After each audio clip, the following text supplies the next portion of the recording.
Hey everyone! In this video, we're going to take a look at combining loops and logic. To demonstrate this concept, we're going to determine the maximum height of a projectile using a while loop with an if statement and a logical expression on the inside to terminate the loop when a maximum height has been reached. This is the final part in a 4-part series on while loops. So if you're unfamiliar with what a while loop is, or you haven't encountered the concepts of an index variable or array indexing, then I'd recommend that you check out the first 3 parts, links to which can be found in the description below. Let's get started.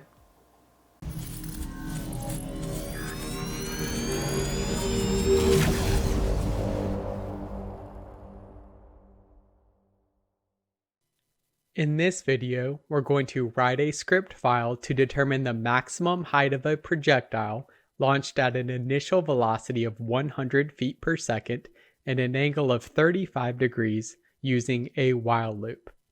First, let's take a look at an equation that describes the height of a projectile. You may have encountered this equation in an introductory level physics course. In this equation, y0 is the initial elevation, v0 y is the vertical component of the initial velocity, which is evaluated as the initial velocity multiplied by the sine of the launch angle theta. T is time, and g is gravitational acceleration. And one assumption that we're going to make is that we are launching our projectile from an initial height of 0 feet. So this term can be crossed off. Next, let's take a look at the structure of our while loop. First, we start with our logical expression, and while this logical expression is true, our program evaluates the statements within the loop. As soon as this logical expression is false, our while loop ends and our program proceeds with any lines of code after the end statement. In this case, our logical expression is for the height of the projectile, and what it states is while the height of the projectile is greater than or equal to 0, then the statements within the loop will be evaluated.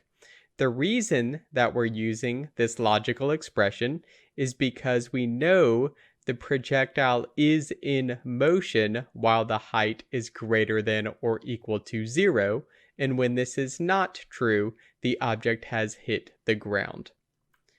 Within our while loop, we start off with our index variable, and the index variable refers to a specific position or element inside of our one-dimensional arrays or vectors for the time and the height of our projectile. So let's take a look at those. This statement is for the current time of the projectile, and what we're doing here is we are taking the previous time and adding on a quarter of a second. That is our time increment. So what we are doing here is setting up a one-dimensional array or a row vector of times, where the first element inside of our array for time will be defined before the loop, and the second element inside of the array will be evaluated during the first loop pass. Similarly, we have an equation for the height of the projectile as a function of the current time. And this is the equation we looked at when introducing the problem. Likewise, we are creating a one-dimensional array or row vector of heights where the initial height will be specified before the while loop, and our second element inside of this one-dimensional array will be calculated during the first loop pass. Next, we encounter our conditional statement, if, and likewise we have a logical expression. When this logical expression is true, we'll encounter the break statement, and what the break statement does is it terminates the loop early, but does not end the actual program. So what we're looking for with this logical expression is if the current height is less than the previous height, then we know that a maximum has already been reached and we can go ahead and end the while loop early. Now let's take a look at a flowchart to help to visualize each loop pass. First, we start by initializing our variables as inputs to our while loop, and there's quite a few of them. We have v0, our initial velocity, theta, the launch angle, g, gravitational acceleration, vy, the vertical component of the initial velocity, I, our index variable, as well as the initial height of the projectile and an initial time of 0. We're going to keep track of a couple of items as we visualize each loop pass, and those are the number of loop passes, the current value of the index variable, as well as the current time and height of the projectile.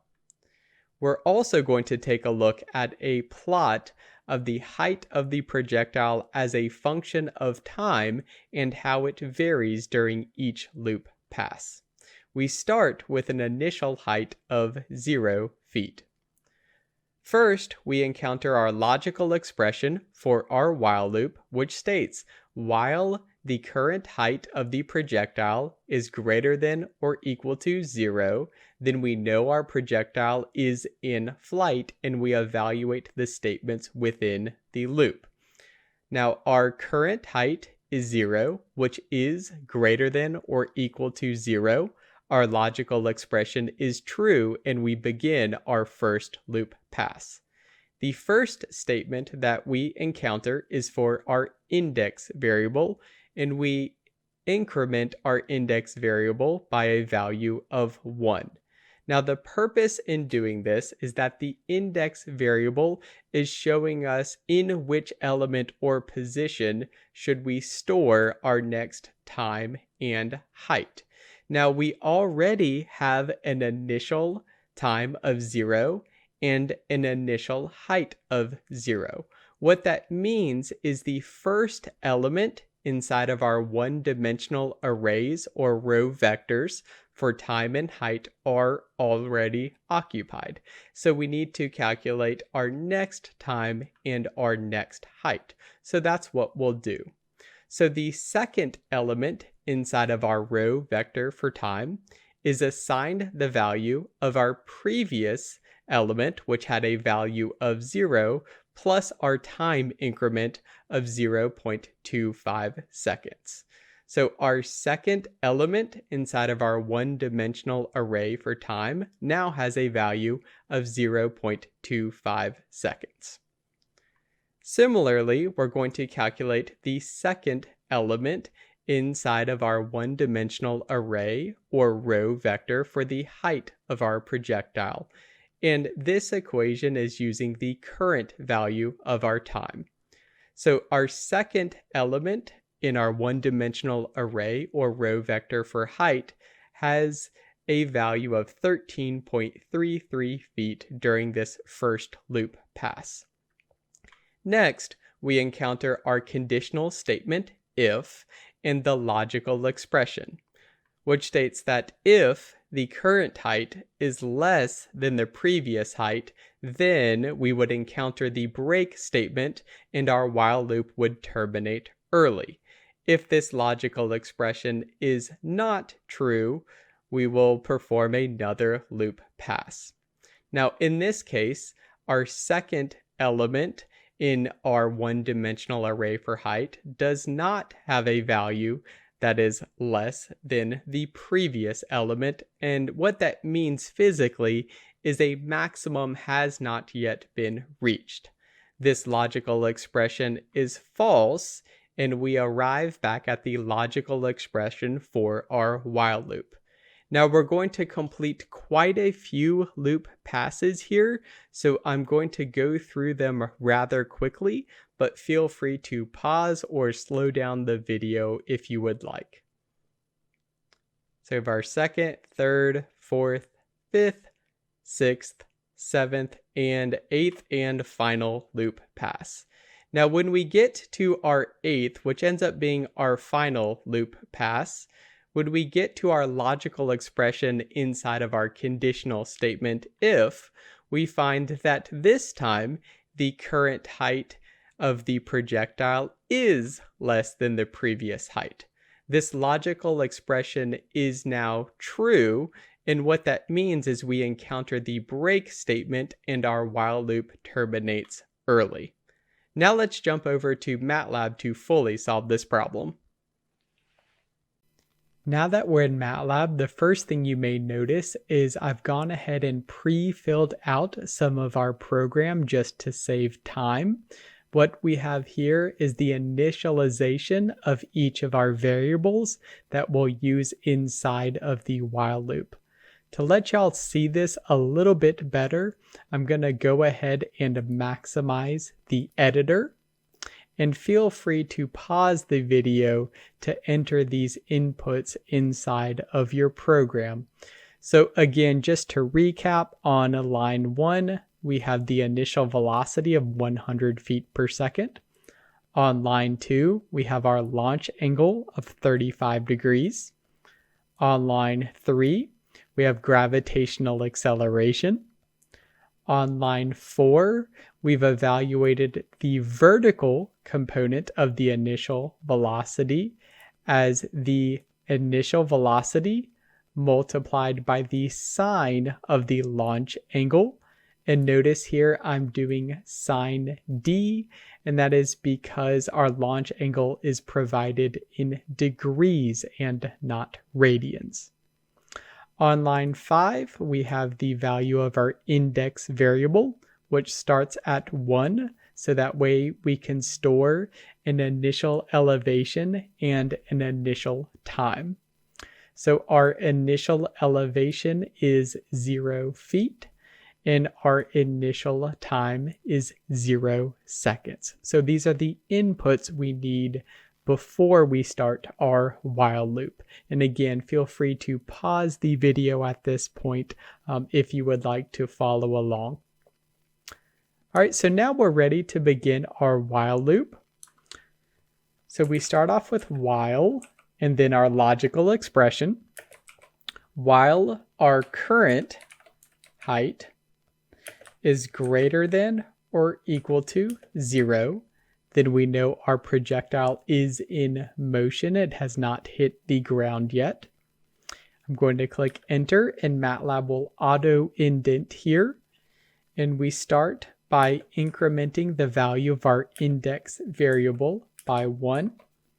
And I'll go ahead and add a semicolon here to suppress this line so that the value of our index variable is not output to the command window. Next, we're going to calculate our current time.